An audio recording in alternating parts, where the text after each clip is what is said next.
providers and former residents with disabilities, and then pay the $10,000 in civil penalties. So you can see some pretty significant remedies here in these cases. A case out of West Virginia where they have to make $1.7 million in retrofits to remove the accessibility barriers. So it would be way better business at the outset. Build it right the first time. Fair housing is bad, or violations of the Fair Housing Act are bad for business. Maybe good for lawyers at times, but bad for business and bad for our community. So that's I think the message you should take away from the case examples that you see here. And again, the bottom line, the second West Virginia case, the Northern District of West Virginia, the same barriers: steps to building entrances, pedestrian routes, insufficient maneuvering space, high light switches. Same stuff. All right. Cut out from the microphone when I turn my head. You probably need to stand more still, because every time you turn, you're cutting out. I don't stand still. I'll try to keep my voice up. All right. See, when we go to federal court, they make us stand at a podium, and if I'm not in court, I don't stand still. So it's rebellion. I'm usually very rule-oriented. All right. Well, I'll try to stand back a little bit so I don't have to turn away so much. So race, familial status cases. This case that you see in the Northern District of Ohio, how's this if I hold it the whole time? All right. Totally useless microphone here. So defendants and landlords in Massillon, Ohio, they're paying nearly $1 million to settle race and familial status discrimination complaints. The defendants will pay $650,000 in damages. There were apartment managers for this complex. For the owners they were told not to rent to African Americans and families with children. Seems like a really bad idea, right? Yeah. So that's kind of an easy one. So you've got so as you can see, the damages are going both to former residents and to employees. So here's another thing that you need to keep in mind. It's also a really bad idea if you find out that someone's made a complaint under the Fair Housing Act to then retaliate against them, like evict them or anything like that. And we'll see some case examples as we go along where the damages go up, and it's another cause of action to retaliate against people who complain under the Fair Housing Act. All right, here's, I think, an interesting one that really illustrates the scope of what the Fair Housing Act and similar programs can do. So this is a case brought nearly a year ago in the Eastern District of New York. And here's a little trivia point for today. The U.S. attorney who originally overseeing this, Loretta Lynch. Does anyone recognize that name? All right, it's like 22 weeks and counting that she's been waiting to be confirmed as the next Attorney General of the United States. She'll be my next boss with any luck. So the Department of Justice and the U.S. Attorney's Office in the Eastern District of New York, which is Brooklyn, they sued the town of Oyster Bay. Oyster Bay, I think they had some programs. They were trying to provide housing for first-time homeowners working on that affordable housing thing. There was one problem, and that was with the preferences that they set out for their housing plan. The town of Oyster Bay is not the most diverse, apparently, part of the Eastern District of New York, and they gave preferences to their residents. And because that discriminated against African Americans really on a twofold basis, the town had a very small African American population, and the qualifying African Americans were even smaller. The number was even smaller than that. So the Department of Justice reached a settlement with the town of Oyster Bay. And again, their goal is to just try to make the housing affordable and make the programs work in the way that was contemplated by the Fair Housing Act. So the Long Island Housing Group, which is Housing Partnership, LIHP, is going to ensure that its residency preferences are analyzed so they don't violate the Federal Fair Housing Act.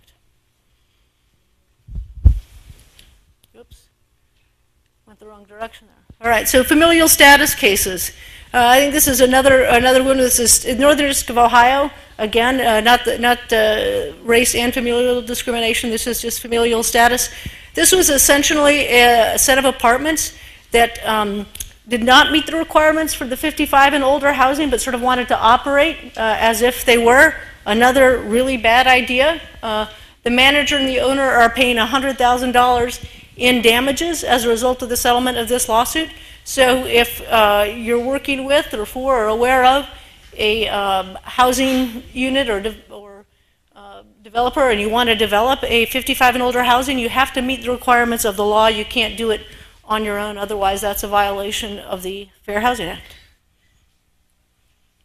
More on familial status, and as you can see, I think this first one is kind of interesting, the Western District of Wisconsin one. That was a mobile home park where they tried to limit the area in which families with children could live, sort of segregate them, so to speak. And they didn't allow them in this one area that was reserved for places, I guess, for families without children. Also not permissible under the Federal Fair Housing Act. Can't do that. A similar case out of the Northern District of California.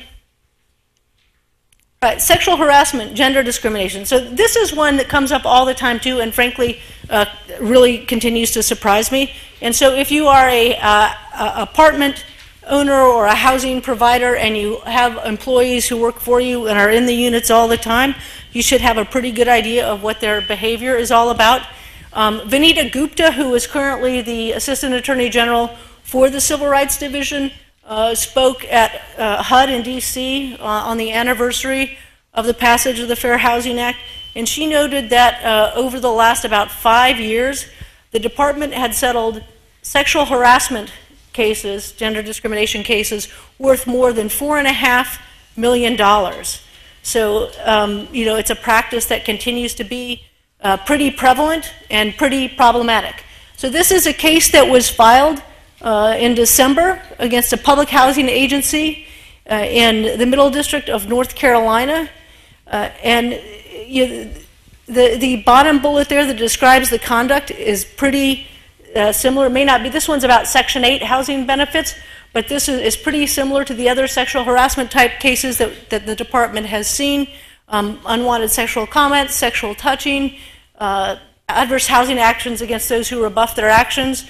The other problems that we sometimes see in these sexual harassment cases are, the employees of the apartment complex going into single females' apartments at unannounced times or going in without giving any warning, those sorts of things. Bad idea. Yeah, here's another case, the Southern District of West Virginia case, where that's basically exactly what happens. All right.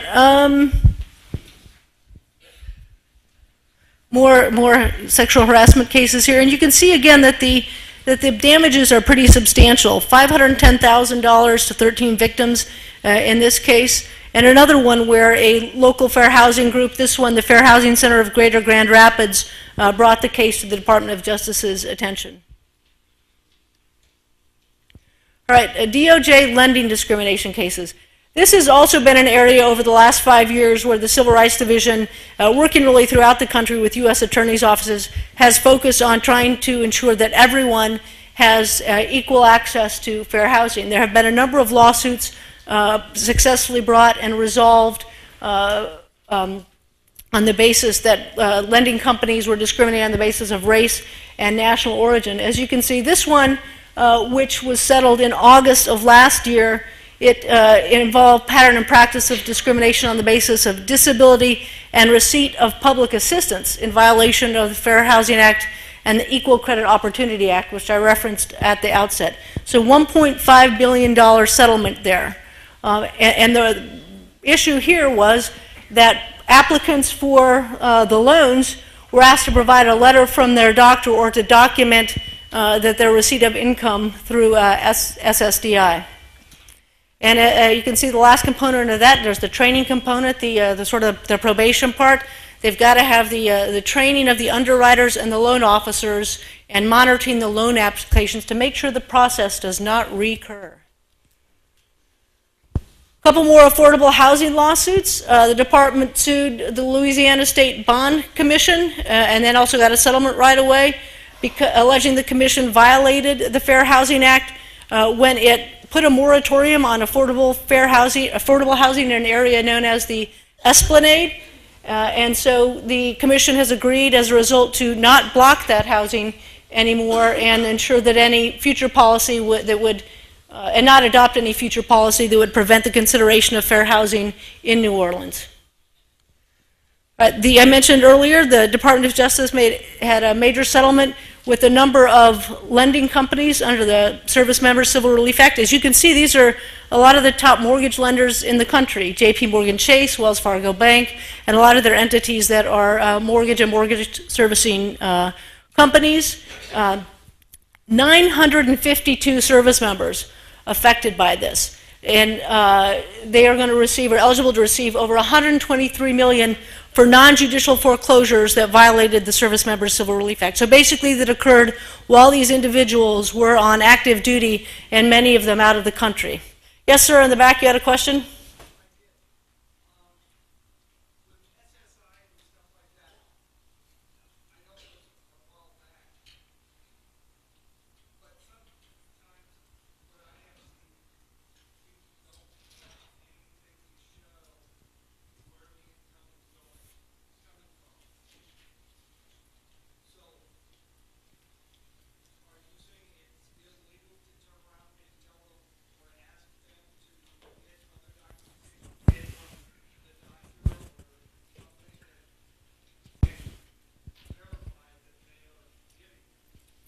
Yeah, well, it's definitely illegal to ask them for a note from the doctor. That was the genesis of that. My assumption is that they would be able to provide some verification that it's going into an account, or that that there is some documentation of how it's received. And that's what you're really concerned about, right? Yes, ma'am. Wendy, can you repeat the question? Oh, the question was, sorry, that was some instruction I got before, separate from my microphone instructions, which I've equally violated. So the question was, with SSI or SSDI, basically how can you verify that the person is getting, that is a source of income, and without finding out from the doctor or whomever. So this case that we saw just said it was illegal to get it from the doctor, but I would imagine just like you would have pay stubs for your work checks, or I can print out online where I get money. I also get money from the federal government every 2 weeks, so I can print out online that's what I get. So you can verify the income, but it would be in a way that said this is the income and this is the source of it, not getting a note from the doctor, because that goes well beyond. I mean, the doctor doesn't get them the money, right? Yes, ma'am. So it is acceptable to simply just ask for the award letter they get each year and just use that because it says this is how much they get, and we just use that as to verify income? I think you could use that, but they should be able to. I mean, what do you get if someone has a job? What do you get? The pay stub, so we consider the same thing. All right. So whatever is most equivalent to the pay stub in that situation. Yes, ma'am.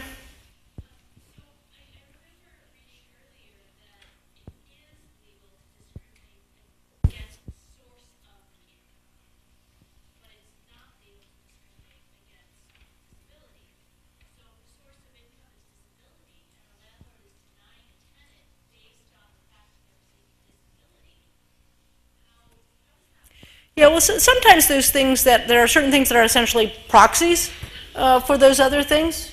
So repeat the question. The question is, I also have a memory retention problem. So the question was earlier, in an earlier slide said that a source of income is not a protected status, so why can't you discriminate against someone who has SSDI, or why is there an issue with SSDI? Is that a fair summary of your question? And the answer is that SSDI, I mean, you don't get on SSDI without having a basis for being there, right? So the problem with discriminating against someone who receives SSI or SSDI is it could be a proxy for discrimination based on disability.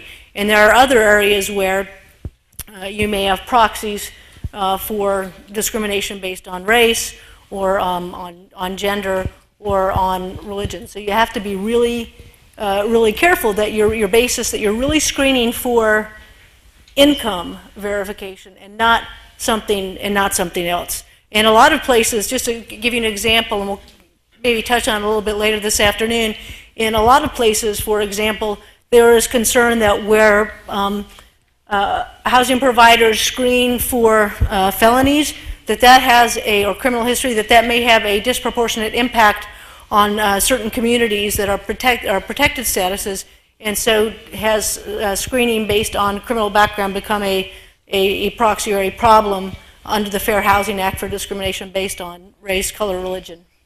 There was one other hand over here. Yes, sir.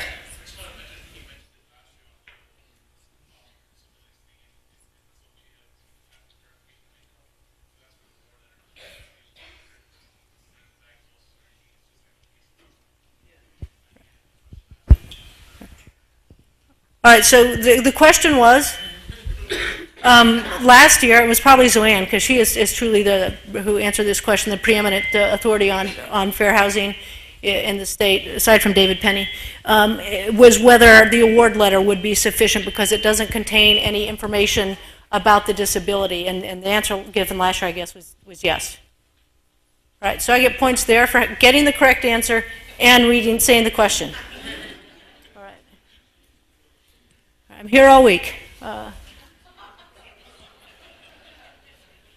right, any more questions on that? How am I doing on time, Zoe? Because my timer's over there. All right. All right, so getting to the religion question, the religious land use cases, the department pursues these pretty aggressively.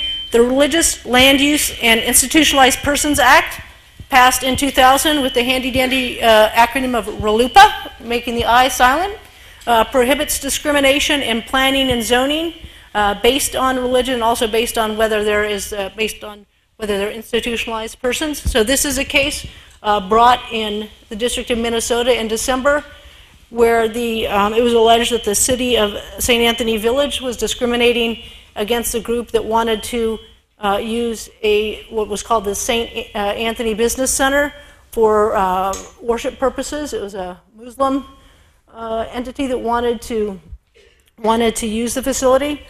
The area where the St. Anthony Business Center was located was zoned for light industrial use, which includes assemblies, meeting halls. So the group, Abu Herrera, or however one would pronounce that, applied for a conditional use permit for an assembly. And although the professional planning staff of the city of St. Anthony Village said that it should be approved, the city council itself voted against it. So the Department of Justice and the U.S. Attorney's Office in Minnesota sued, and it was resolved. And sometimes these cases are sort of resolved at the same time the suit is filed through a consent decree. The city agreed to grant the permit to train its staff on RLUIPA and have certain officials undergo training. Now, this is one, I think, that has some real possibilities for application here in Idaho. There have been a couple of instances where Islamic groups, one in Pocatello and one in Ada County, have sought either land for a mosque or for a cemetery, and their land use and planning and zoning battles were longer than might have been expected. Fortunately, both of those were approved, and there was not the need to pursue some sort of other litigation. But this is one that's been, RLUIPA has been very important to religions that are outside the mainstream in ensuring that they have the equal opportunity to build places for worship. The question generally on religion, and what about these new religious freedom bills, for example, the one that Indiana just passed, and I can't remember if Arkansas has got signed into law or not. I think Zoanne gave you the answer earlier, which is the protections of the Federal Fair Housing Act are broad, and so the broader protections apply sort of regardless of what those other laws say. So the fact that a state may have a religious freedom bill, that would not trump the protections of the Fair Housing Act, nor would it trump the protections of RLUIPA. So it doesn't the religious freedom bills would not allow discrimination in housing where it otherwise is not allowed. And Zoanne has also otherwise outlined what the exceptions are for religion when you're talking about fair housing. Does that answer the question? It was posed earlier, which I didn't need to repeat because it came up in an earlier session. All right, so here's a criminal fair housing case example, and this is really a common fact pattern too. Burning a cross in front of an interracial family's home, or the home of an African-American family, or the home of a white family that had been entertaining African-Americans in their family. Very common fact pattern. I worked with the Civil Rights Division for 5.5 years, and these were really cases that came up all the time, which also you would like to think we're a little bit beyond that. It's considered a threat when you put a cross that's burning right on somebody's lawn. It's a pretty clear and unmistakable message that we really don't want you in the neighborhood. Or in the case of a non-African American family who may have been entertaining African American guests, don't let those people come in your house anymore. It's a message that's not tolerated by the Department of Justice. We see a fair number of these prosecutions even today. Right. We've had a couple in our district, and I'll go real quick here and then move on. One in December of '97 that occurred on the Nez Perce Indian Reservation. The defendant there didn't like that a mixed race couple, a Native American woman and an African American man, were visiting at a home there. U.S. versus Maurer et al., May of 1998, a group of 6 young white men who engaged in various assaults of Hispanics residents in Nampa and in other parts of Canyon County. And then I just like this picture because I find it entertaining. We did a different civil rights case prosecuted under a different statute, and this guy's name is Michael Bullard. He's been convicted, so there's not a real issue showing his picture. This is what he looked like when he's arrested. If you can see the lapel pin on his right lapel, that's a swastika. You don't get that kind of evidence all the time in cases, so it's always kind of consistent with we don't always get the smart ones. All right, there's a couple of other major cases. Hopefully you have these materials. I'm going to move ahead. How you can reach us. So we are here in Boise in this building, and Amy Howe, who you're going to hear from tomorrow, is here. Amy Howe is a tremendous resource. She unfortunately is leaving us in about a month. She's decided to retire, so we promised to replace her over the next month. If you have any civil rights issues, you should call Amy. Otherwise, you can reach me at that same number. In Coeur d'Alene, our branch manager is Tracy Whalen, and in Pocatello, our branch manager is Jack Haycock. I grew up in Pocatello, and that's why you can tell the weather. In this slide, the best weather is the Pocatello slide, and those of you familiar with the state know that that's usually the case, right? All right, so these are my non-service dogs. Who wouldn't want them in their house? All right, any questions?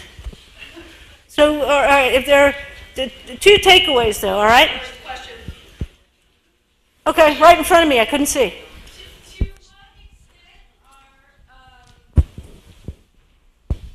So, to what extent are landlords, property managers allowed to ask applicants for rental, or allowed to investigate income history? Because, for example, for women leaving relationships, I could see how this could become a proxy for discrimination based on gender. And I understand from the landlord's perspective, they want to verify that a person is going to be able to pay the rent. But it does also seem like there's a limit, and so I'm curious about that. That is an excellent question, and I'm going to have Zoanne or David back me up if I correct me if I give the wrong answer. And I don't think I have to repeat that question because she had the microphone. But I think the bottom line is you have to do the same income verification for all of your applicants. I mean, you can't just pick out, single woman comes in, you think she may have just, with 3 kids, just separated, and say, I got to check hers out. Because that might be discrimination based on gender. So you need to have the same kinds of processes in place regardless of who presents as your applicant. I would say that's the bottom line safety net. And I think when David addresses you, are you covering good practices for landlords in those situations? So he's the guy to give you all the good stuff. I'm giving you all the stuff to stay away from, because you don't want to be in a future slide, because it's expensive.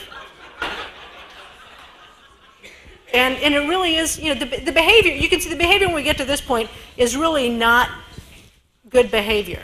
And it's not the behavior of people who are interested in fair housing for all, which is what the Fair Housing Act is all about. So 2 takeaways ultimately, and if there's more questions, I'm going to be around.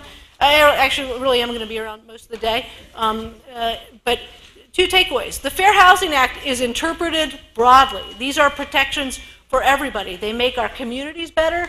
They allow people to do something that's find a place to live, hopefully find an affordable place to live, that is very central to the American dream and being able to live the other parts of your life.